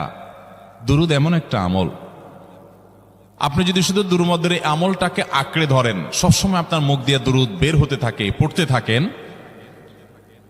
তো নবী করিম সাল্লাল্লাহু আলাইহি সাল্লামের ভাষ্য অনুযায়ী, তার ওয়াদা অনুযায়ী, ইদান তুকফা হাম্মুক ওয়া তুগফার যামবুক, তোমার যত পেরেশানি আছে নবী সাল্লাল্লাহু আলাইহি সাল্লাম বলেছেন, এই সব পেরেশানি দূর করার জন্য এই দুরূদের আমলটা যথেষ্ট হবে ইনশাআল্লাহ। এবং গুনাহ মাফের জন্য এই দুরূদের আমলটা কি হবে? যথেষ্ট হবে। নবী করিম সাল্লাল্লাহু আলাইহি সাল্লাম বলেছেন, মান সাল্লা আলাইয়া মাররাতান সাল্লাল্লাহু আলাইহি আশরা, যে ব্যক্তি আমার প্রতি একবার দুরূদ পাঠ করবে, আল্লাহ রাব্বুল আলামিন তার প্রতি 10 বার রহমত নাজিল করবেন। কয়বার রহমত নাজিল করবেন? আপনার জীবনে 10টি জায়গায় খুব ক্রাইসিসে পড়ে গেছেন, কোন জটিল সিচুয়েশনে মুখোমুখি হয়ে গেছেন, বিপদের মধ্যে পড়ে গেছেন, ওই জায়গায় আল্লাহর রহমত পাবেন। এরকম একবার দুরূদ পাঠ করবেন, হকাদাই করে যথাযথভাবে মহব্বতের সাথে 10 করবেন। নবী করিম সাল্লাল্লাহু আলাইহি ওয়াসাল্লাম বলেছেন, আকসিরু আলাইয়া মিনাস সালাতি মিন ইয়াউমিল জুমআতি ওয়া লাইলাতিল জুমআহ, তোমরা জুমার দিন এবং জুমার রাতে আমার প্রতি বেশি বেশি দুরূদ পাঠ করবে, দুরূদ প্রেরণ করবে। ফা ইন্না সালাতাকুম মা'রুদাতুন আলাই, কারণ তোমরা যে দুরূদ পাঠ করো এটা আমার কাছে পেশ করেন আল্লাহর ফেরেশতারা, এবং রীতিমতো নামধাম সহকারে আল্লাহর একদল ফেরেশতা নিয়োজিত আছে। তারা বলেন, আল্লাহ, হে আল্লাহ রাসূল, আপনার অমুক উম্মত, অমুক অনুসারী, আল্লাহর অমুক বান্দা পৃথিবীর অমুক প্রান্ত থেকে, অমুক দেশ থেকে, অমুকের সন্তান, সে আপনার প্রতি দুরূদ পেশ করেছে জুমার দিনে, জুমার রাতে বা অন্য সময়ে। এটা নবী করিম সাল্লাল্লাহু আলাইহি সাল্লামের কাছে রিপোর্ট দেওয়া হয় আল্লাহর নিযুক্ত ফেরেশতাদের মাধ্যমে। আপনি যখন দুরূদ পাঠ করবেন, আপনার ভিতরে এই ফিল হবে যে আমি দুরূদ পাঠ করছি, আর আমার নবীর কাছে এটা উপস্থাপিত হচ্ছে আমার নাম ধাম, আমার রিপোর্ট সহকারে। এজন্য শুক্রবার দিন এবং রাত, অর্থাৎ বৃহস্পতিবার সন্ধ্যা থেকে নিয়ে শুক্রবার সন্ধ্যা পর্যন্ত এই 24 ঘন্টার মধ্যে নবী করিম সাল্লাল্লাহু আলাইহি সাল্লামের ভাষ্য খেয়াল করেন, আকসিরু আলাই। ওলামায়ে কেরাম জানেন, নবী আলাইহিস সালাম সাধারণত কোনো আমল পরিমাণে বেশি করতে বলতেন না। পরিমাণে বেশি করতে বলার মতো আমল খুব কম ইসলামে। গোটা কোরআন যদি খোলেন আপনি, পরিমাণে অধিক করতে বলা হয়েছে এরকম আমল খুব বেশি পাবেন না। তোমরা বেশি বেশি করে নামাজ পড়ো, বেশি বেশি করে রোজা রাখো, এরকম কথা কোরআন হাদিসে নাই। অবশ্যই একজন ইমানদার 5 ওয়াক্ত ফরজ নামাজের পাশাপাশি অধিক পরিমাণে নফল নামাজও পড়বেন, সেটা ভিন্ন কথা, কিন্তু কোরআনে বেশি পরিমাণে আল্লাহর জিকির করার কথা বলা হয়েছে। আর নবী করিম সাল্লাল্লাহু আলাইহি সাল্লাম বৃহস্পতিবার সন্ধ্যা শুরু হলে শুক্রবার সন্ধ্যার আগ পর্যন্ত বেশি পরিমাণে করতে বলেছেন যে কাজটা, সেটা হলো দুরূদ শরীফের আমল। অতএব ভাইরা আমার, বৃহস্পতিবার সন্ধ্যা থেকে নিয়ে শুক্রবার সন্ধ্যা পর্যন্ত, আপনি দোকানদার মানুষ, বৃহস্পতিবারে ব্যবসা করছেন, দোকানদারি করছেন, কোনো অসুবিধা নাই। আপনার অবসর সময়গুলোতে মুখ দিয়ে দুরূদ পড়তে থাকবেন। দুরূদের মধ্যে সবচেয়ে শ্রেষ্ঠ দুরূদ হলো নামাজে যেটা পড়েন, দুরূদ ইব্রাহিম। আল্লাহুম্মা সাল্লি আলা মুহাম্মদ ওয়া আলা আলি মুহাম্মদ কামা সাল্লাইতা আলা ইব্রাহিম ওয়া আলা আলি ইব্রাহিম ইন্নাকা হামিদুম। আল্লাহুম্মা বারিক আলা মুহাম্মদ ওয়া আলা আলি মুহাম্মদ কামা বারাকতা আলা ইব্রাহিম ওয়া আলা আলি ইব্রাহিম ইন্নাকা হামিদুম। তাহলে দুরুদের এই আমলটা এটা করার জন্য আল্লাহ তাআলা এমন সহজ করে দিয়েছেন যে ওযুর প্রয়োজন নাই, আপনার ওযু নাই, তারপর আপনি দুরুদ পাঠ করতে পারবেন। এবং আপনি এই বড় দুরুদ পড়ার মতো সময় নাই, তো আপনি একবারে সবচেয়ে সংক্ষিপ্ত দুরুদ পড়েন সাল্লাল্লাহু আলাইহি ওয়াসাল্লাম, তাতেও দুরুদ পাঠের সওয়াব পাবেন। চেষ্টা করব তো ইনশাআল্লাহ। শুক্রবার আসবে, দুরুদ বেশি বেশি করে পাঠ করব। আপনি দোকানে কাজ করেন, আপনার দোকানে আপনার সহকর্মী আরো কাজের লোক আছে, আপনি সবাইকে স্মরণ করাবার জন্য নিজে জোরে জোরে দুরূদ শরীফ পড়বেন এবং বলবেন যে শুক্রবার শুরু হয়ে গেছে, সবাই দুরূদ শরীফের আমল করো। ভাইরা আমার, আমি আমার জীবনের কথা বলতে পারি। আমার জীবনে ওই যে হাদিসের উপরে ইয়াকিন এবং বিশ্বাস আলহামদুলিল্লাহ ছিল, আমার জীবনে আমি অনেকবার দেখেছি এরকম জটিল পরিস্থিতি হয়েছে যে দেয়ালে পিঠ থেকে গেছে, নড়ার জায়গা নাই, আর কোন আপাত দৃষ্টি থেকে এই বিপদ থেকে উদ্ধারের কোনো পথ নাই। দুরুদ, ইস্তেগফার, দোয়া ইউনুস, এই তিন আমল পাশাপাশি ইয়া জাল জালালি ওয়াল ইকরাম, এই চারটা জিনিসকে এমন ভাবে ধরছে, বিশেষ করে দুরুদ, স্পেশালি সারাক্ষণ দুরুদ। আল্লাহ রাব্বুল আলামিন এমন ভাবে সহযোগিতা করেছেন, এমন ভাবে উদ্ধার করেছেন যে কল্পনা করলে অবাক লাগে এখন যে এটা কিভাবে সম্ভব। ভাইরা আমার, এক সাহাবী নবী করিম সাল্লাল্লাহু আলাইহি ওয়াসাল্লামের কাছে এসে বলছে, ইয়া রাসূলুল্লাহ, আমি যে দোয়া করি এই দোয়ার মধ্যে আমি নিজের জন্য করব, আমার ছেলে মেয়ের জন্য করব, অনেক কিছু করব, এটা সেটা, রিজিক চাইবো, সুস্থতা চাইবো, অনেক কিছুই তো আল্লাহর কাছে চাইবো। আপনি তো আল্লাহর রাসূল, আপনার জন্য দোয়া করলে আমাদেরই লাভ, একবার দোয়া করলে আল্লাহ 10 বার রহমত নাজিল করবেন, তো আপনার জন্য আমার দোয়ার ভিতরে কত পার্সেন্ট রাখবো? সাহাবী বারবার বিভিন্ন পার্সেন্টেজ বলছিলেন যে 3 ভাগের 1 ভাগ আপনার জন্য রাখি ইয়া রাসূলুল্লাহ, অর্ধেক রাখি, আরো বেশি করে রাখি। তিনি যত বলছেন নবী করিম সাল্লাল্লাহু আলাইহি ওয়াসাল্লাম আরো বাড়ানোর জন্য তাকে উৎসাহ দিচ্ছিলেন। এক পর্যায়ে যখন তিনি বললেন, ইয়া রাসূলুল্লাহ, আমি আমার কোন দোয়ার সবটুকু যখন আপনার জন্য নিবেদন করব, আমি কোন একবার যখন দোয়া করব, দোয়া শুধু আপনার জন্যই করব যখন, অর্থাৎ পিওর দুরূদ যখন পড়ব, নিজের জন্য আর কিছু চাইব না, শুধু আপনার জন্যই যদি চাই কোনোবার, তাহলে তখন নবী করিম সাল্লাল্লাহু আলাইহি ওয়াসাল্লাম বলেছেন, ইদান তুকফা হাম্মুক ওয়া তুগফার যামবুক, তাহলে তোমার সকল পেরেশানি থেকে উদ্ধারের জন্য এই দুরূদটাই যথেষ্ট হয়ে যাবে এবং তোমার সকল গুনাহ মাফের জন্য এটা যথেষ্ট হয়ে যাবে। মোহতারাম হাজিরিন, দুরুদের আমলটা এত সুন্দর আমল, কিন্তু আবার তাড়াহুড়া করে পড়বেন না, সাল্লাল্লাহু আলাইহি সাল্লাম সাল্লাল্লাহু আলাইহি সাল্লাম সাল্লাল্লাহু আলাইহি সাল্লাম সাল্লাল্লাহু আলাইহি সাল্লাম সংখ্যা বাড়ানোর জন্য হুলস্থুল করে পড়লেন না, মুহাব্বতের সাথে সাল্লাল্লাহু আলাইহি ওয়াসাল্লাম সাল্লাল্লাহু আলাইহি ওয়াসাল্লাম আল্লাহুম্মা সাল্লি আলা মুহাম্মদ, অর্থ বুঝে বুঝে আল্লাহুম্মা সাল্লি আলা মুহাম্মদ মানে কি, আল্লাহ আপনি মুহাম্মদের প্রতি শান্তি বর্ষণ করুন। আরে ভাই, মুহাম্মদ সাল্লাল্লাহু আলাইহি ওয়াসাল্লামের প্রতি আল্লাহ তাআলা শান্তি এমনি বর্ষণ করবে, আপনি আমি দোয়া করলেও করবে, না করলেও। কিন্তু মাঝখান থেকে আমরা, ভাইরা আমার, কোন বড় কর্মকর্তার কাছে আপনার কোনো কাজের ঠেকা আছে, কর্মকর্তার ওই ছেলেটার আপনি দেখছেন যে খাচ্ছে না, আপনি যদি বলেন, স্যার ছেলেটা খাচ্ছে না স্যার, একটু ডাক্তার দেখান স্যার, এভাবে তো বাঁচবে না, ওর কষ্ট হচ্ছে স্যার, আপনি বললেও উনি ওনার ছেলের দিকে কেয়ার করবে, কিন্তু আপনি এটা বলার কারণে তার নৈকট্য পাবেন কি পাবেন না, তার সিম্প্যাথি পাবেন কি পাবেন না।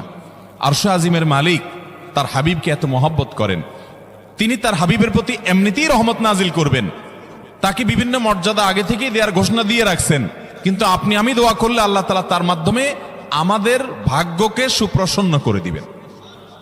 দুরুদের আমলকে জীবনের তরে আঁকড়ে ধরবেন ভাই, শুধুমাত্র জুমার দিন আর জুমার রাত না, সব সময় অধিক পরিমাণে। এরাবিয়ানদের মধ্যে আমলটা খুব বেশি আছে, তাদের দেখবেন তারা দুইটা আমল, মুখে দুইটা আমল, ভালো মন্দ তাদের মধ্যেও আছে, কিন্তু এই দুইটা আমল তাদের মধ্যে খুব ভালো। বেশিরভাগ মানুষই দেখা যায় অবসর সময়ে আস্তাগফিরুল্লাহ, ইস্তিগফার করছে অথবা দুরুদের আমল করছে। আমাদের অবসর সব সময়গুলো নিয়ে গেছে মোবাইল ফোন।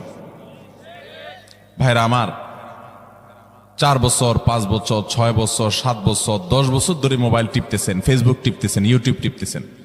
বুকে হাত দিয়ে আমাকে জবাব দেয়া লাগবে না, নিজের বিবেককে একটু জবাব দেন। এই 10 বছর ফেসবুক, ইউটিউব, টিকটক, হোয়াটসঅ্যাপ টিপে আপনার অর্জন কি হয়েছে একটু হিসাব মিলান। এই যে স্ক্রল করতেছেন আঙ্গুল দিয়া, ঘন্টাকে ঘন্টা এই আঙ্গুল দিয়ে টানছেন টানছেন, নিচের দিকে যাচ্ছেন স্ক্রল করে ফেসবুকে, ইউটিউবে, একের পর এক, আপনার জীবনে অর্জনটা কি হয়েছে বলেন? ভাইরা আমার, এই মোবাইলের নিয়ন্ত্রণ করতে হবে, প্রয়োজনে ব্যবহার করতে হবে, কিন্তু এটাকে অনিয়ন্ত্রিত ব্যবহার করা যাবে না। একেবারে যখন তখন সারাদিন টিপাটিপি করলেন, আজকাল তো পোলাপান টয়লেটে গেলেও নিয়ে যায়, আল্লাহ তাআলা আমাদেরকে এই রোগ থেকে বেঁচে থাকার তৌফিক দান করুন। ভাইরা আমার, জীবনটাকে পরিবর্তন করতে হয়। সারা জীবন তো একরকম থাকলে হবে না। বহুত পাগলামি করেছি, আসুন নিজেকে সংশোধন করি। তাহলে জুমার দিন উপলক্ষে 1 নম্বরের আমল বলেছি, বেশি বেশি কোন আমল করতে হবে? সারা জীবন মনে রাখবো তো ইনশাআল্লাহ। বাসা বাড়িতে পরিবারের লোকদেরকে মনে করাবো তো ইনশাআল্লাহ। আমি আমার ড্রাইভার থাকুক, আমার ছেলে মেয়ে থাকুক, আমার পরিবারের লোক থাকুক, আমি আমার কথা আপনাদের বলি উৎসাহের জন্য, যে জুমার দিন শুরু হয়ে গেলে আমি, শুধু আমি না, আমার পরিবার অন্যান্যরাও একে অন্যকে আমরা স্মরণ করে দিই। কে কে দুরূদ পড়তে কতবার পড়ছো, কেউ পড়ছে কিনা একবারও, সন্ধ্যা হয়ে গেছে, অনেকক্ষণ হয়ে গেছে, সবাই শুরু করি। আমলটা করবো তো ইনশাআল্লাহ। নাম্বার 1। নাম্বার 2, জুমার দিন উপলক্ষে অন্য যে কোনো দিনের চাইতে জুমার দিন অর্থাৎ শুক্রবারের ফজর নামাজ পুরুষরা মসজিদে জামাতের সাথে পড়বেন। জামাতের সাথে পড়ার নিয়ত করবেন পাক্কা। কারণ অন্য যে কোনো দিনের ফজর নামাজ না, শুধুমাত্র যত নামাজ আছে, নবী করিম সাল্লাল্লাহু আলাইহি সাল্লাম বলেছেন, আফদালুস সালাওয়াতে ইনদাল্লাহ, আল্লাহর কাছে দুনিয়ার সব নামাজের মধ্যে 5 ওয়াক্ত সাধারণ নামাজগুলোর মধ্যে সবচেয়ে উত্তম নামাজ হলো সলাতুল ফজরে মাআল জামাআতে ইয়াউমাল জুমআহ। জুমার দিন ফজরের নামাজ জামাতের সাথে আদায় করা হলো যত নামাজ আছে এর মধ্যে সবচেয়ে শ্রেষ্ঠ নামাজ। তাহলে জুমার দিনে এই বিষয়টা বিশেষভাবে খেয়াল রাখবো। জুমার দিন ফজর নামাজটা পুরুষরা কোথায় পড়বো, এবং সেটা বৃহস্পতিবার থেকে পরিকল্পনা শুরু করবো যে কালকের ফজর নামাজ যাতে কোনো অবস্থাতে আমার মিস না হয়। আমাদের আখিরাতের ব্যবসা এটা ভাই, আখিরাতের কারেন্সি সংগ্রহ করা। যত খুঁটে খুঁটে ভালো ভালো আমলগুলো করবেন, আপনার আমল নামাতে আমল সওয়াব জমা হতে থাকবে। চেষ্টা করবো তো ইনশাআল্লাহ। আমাদেরকে শয়তান অন্যদিন ফজরের নামাজ পড়ার সুযোগ হলেও শয়তান এমন ভাবে আমাদেরকে ধোঁকা দেয়, শুক্রবারে ফজরটা পড়াটা সবচেয়ে বেশি কঠিন হয়ে যায়। কেন জানেন? কারণ ইবলিস তো জানে হাদিস, আপনি জানেন না, হয়তো অনেকে হয়তো আজকে শুনছেন, আমি কোনো হাদিস না জানতে পারি, ইবলিস ঠিকই জানে যে ফজর নামাজ এই দিন যদিও জামাতের সাথে ফজর পড়ে ফেলায়, তাহলে তোর আখিরাতের ব্যবসা অনেক দূর আগে যাবে। ওর সাথে তো আমাদের বাবা আদমের সাথে সেই চ্যালেঞ্জ, আদম আলাইহিস সালামকে সিজদা করতে বলা হয়েছে, সে তো করে নাই, তার সৌজন্য বা তার জন্য সিজদা নিবেদন করে নাই। আল্লাহ তাআলা সেজন্য তাকে জান্নাত থেকে বের করে দিয়েছে। তার কারণে এই ইবলিস তখনই আল্লাহর সাথে, আল্লাহর সামনেই চ্যালেঞ্জ ছুড়ে দিয়েছে আদম আলাইহিস সালামের সাথে, যে লাউ বিয়ান্নাহুম আজমাইন, আমি আদমের সব সন্তানগুলোকে পথহারা করে ছাড়বো, ওদেরকে জান্নাতের পথে চলতে দিব না। এই জন্য আল্লাহ তাআলার কাছে সে কিছু পাওয়ার চাইয়া নিছে। এর ভিতরে একটা হলো কিয়ামত পর্যন্ত হায়াত পাবে, আরেকটা হলো আমাদের রগের সাথে সে মিশতে পারে, রক্ত প্রবাহের সাথে মিশতে পারে, শরীরের মধ্যে প্রভাব সৃষ্টি করতে পারে, আমাদেরকে দুর্বল করতে পারে, মন্দ দিকে টানতে পারে, ভালো কাজ যেন না হয় মনে মনে কুমন্ত্রণা সৃষ্টি করতে পারে। এই পাওয়ার সে নিয়ে এসেছে। এই জন্য তার সাথে আমাদের চ্যালেঞ্জ। সে হাদিস জানে যে জুমার দিন ফজর পড়লে আমাদের অনেক লাভ হয়ে যাবে। এই জন্য সে বৃহস্পতিবার রাতে, অন্য দিন যদি আপনি 10টা 11টা বা 11:30টায় ঘুমান, 12টায় ঘুমান, জুমার দিন অর্থাৎ বৃহস্পতিবার দিবাগত রাতে আইসা ইবলিস বলে, আরে পাগল হইছস, কালকে হলো শুক্রবার, দোকানদারি নাই, ব্যবসা নাই, চাকরি নাই, মহিলাদেরকে বলে কালকে পোলাপানের স্কুল নাই, মাদ্রাসা নাই, আজকে একটু টক শো, মিষ্টি শো, নাটক, সিনেমা, ইউটিউব, ফেসবুক, ওয়াজই শুন অন্তত। শয়তান কি বলে, ঠিক আছে তো যদি এত ফিল্ম দেখতে মনে না চায়, তো যদি মুসলমান হস, নেককার হস, তো ঠিক আছে অমুক হুজুরের ওয়াজ শুন। এই হুজুরের ওয়াজ শোনাত লাগাই দিয়ে রাত 1টা 2টা পর্যন্ত পার করে দিল। এরপরে ফজর নামাজ ওর জামাতের সাথে মিস, শেষ। ভাইরা আমার, প্রত্যেক বৃহস্পতিবার আসলে সন্ধ্যার সময় প্রতিজ্ঞা করব, সপ্তাহের অন্য দিন যদি আমার ত্রুটি বিচ্যুতি হয়ও আমি সেটাকে কারেকশন করার চেষ্টা করব, কিন্তু শুক্রবার ফজরটা পুরুষ হিসাবে আমি জামাতের সাথে পড়বই পড়বো। তার জন্য রাতে আগে আগে শোবো, ডাবল ট্রিপল অ্যালার্ম দিয়ে শোবো, অন্য নামাজি বন্ধুকে বলবো ফোন দিয়ে ডেকে দিবি, একে অন্যের সহযোগিতা করব, কিন্তু ফজরের নামাজ জুমার দিন ছাড়বো না ঠিক আছে তো? কয়টা আমল হলো? 2টা। মনে রাখবেন তো ইনশাআল্লাহ? আগামী বছর তো আমার মাহফিল আমি আর করবো না, কিন্তু আগামী বছর যে মাহফিল করবেন সে আলোচককে আমি রিকোয়েস্ট করবো ইনশাআল্লাহ, আয়োজকরা এটার সবক জননায় আগামী বছর দিতে পারবেন তো ইনশাআল্লাহ? আমল যদি করেন তাহলে সবক ঠিকই দিতে পারবেন। ওই যে ভাই সবগুলো শুনে দিছে, কারণ এই আমল করেন। আচ্ছা, 3 নম্বর আমল হলো সূরা কাহাফ পড়বো। কোন সূরা পড়বো? সূরা কাহাফ। যারা কোরআন পড়তে পারেন না তারা শুনবেন, আর যারা পড়তে পারেন তারা নিজে পড়বেন। সূরা কাহাফ যদি জুমার দিন কেউ পড়ে, নবী করিম সাল্লাল্লাহু আলাইহি সাল্লাম বলেছেন এই সূরাটা তার জন্য নূর হবে, নূর, আলো আল্লাহর তরফ থেকে।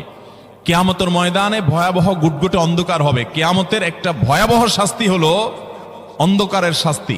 ভাইরা আমার, অন্ধকারের শাস্তি মানে এমন ভয়াবহ অন্ধকার হবে যে দুনিয়ার অন্ধকারের সাথে এর কোনো তুলনাযোগ্য নয়।